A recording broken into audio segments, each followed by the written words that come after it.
موجودہ دنیا میں آدمی کو کبھی راحت دی جاتی ہے اور کبھی مصیبت، مگر یہاں نہ راحت انعام کے طور پر ہے اور نہ مصیبت سزا کے طور پر، دونوں ہی کا مقصد جانچ ہے۔ یہ دنیا دارالامتحان ہے۔ وہ آدمی ناکام ہے جس کا حال یہ ہوا کہ جب اس کو خدا کی طرف سے کوئی راحت پہنچے تو وہ فخر کی نفسیات میں مبتلا ہو جائے، اور جو افراد اس کو اپنے سے کم دکھائی دیں ان کے مقابلے میں وہ کرنے لگے۔ صبر یہ ہے کہ آدمی کی نفسیات حالات کے زیر اثر نہ بنے بلکہ اصول اور نظریات کے تحت بنے۔ وَنَحْمَدُ وَنُصَلِّ عَلَى رسول الکریم، اما بعد، اعوذ باللہ من الشیطان الرجیم، بسم اللہ الرحمن الرحیم، رب اشرح لی صدری ویسر لی امری واحلل عقدۃ من لسانی یفقہوا قولی، آمین ثم آمین یا رب العالمین۔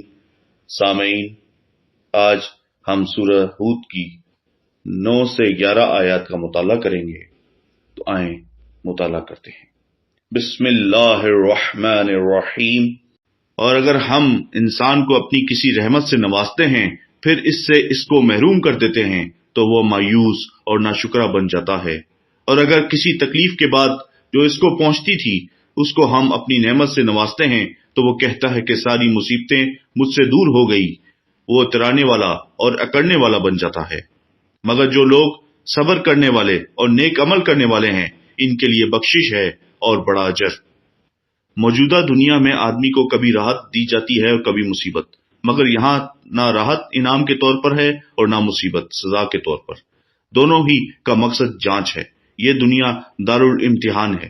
یہاں انسان کے ساتھ جو کچھ پیش آتا ہے وہ صرف اس لیے ہوتا ہے کہ یہ دیکھا جائے کہ مختلف حالات میں آدمی نے کس قسم کا رد عمل پیش کیا۔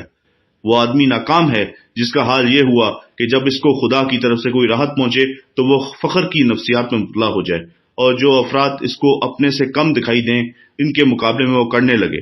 اسی طرح وہ شخص بھی ناکام ہے جب اس سے کوئی چیز چھنے اور مصیبت کا شکار ہو تو وہ ناشکری کرنے لگے۔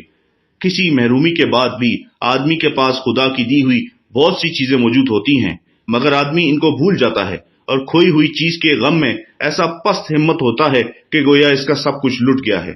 اس کے برعکس ایمان میں پورا اترنے والے وہ ہیں جو صابر اور صالح العمل ہوں، یعنی ہر جھٹکے کے باوجود اپنے آپ کو اعتدال پر باقی رکھیں اور وہی کریں جو خدا کا بندہ ہونے کی حیثیت سے انہیں کرنا چاہیے۔ صبر یہ ہے کہ آدمی کی نفسیات حالات کے زیر اثر نہ بنے بلکہ اصول اور نظریات کے تحت بنے۔ حالات خواہ کچھ ہوں وہ ان سے بلند ہو کر خالص حق کی روشنی میں اپنی رائے بنائے۔ وہ حالات سے غیر متاثر رہ کر اپنے عقیدہ اور شعور کی سطح پر زندہ رہنے کی طاقت رکھتا ہو۔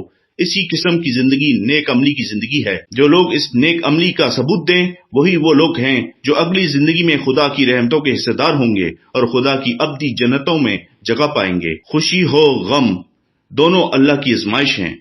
مومن کا کام ہے مصیبت میں صبر اور نعمت میں شکر کرے۔ مایوسی اور فخر دونوں اللہ کو ناپسند ہیں۔ اصل کامیابی ان لوگوں کی ہے جو ہر حال میں اللہ سے راضی رہتے ہیں۔ آئی ہوپ آج کی ویڈیو سے آپ نے بہت کچھ سیکھا ہوگا۔ اگلی ویڈیو تک کے لیے السلام علیکم ورحمۃ اللہ وبرکاتہ۔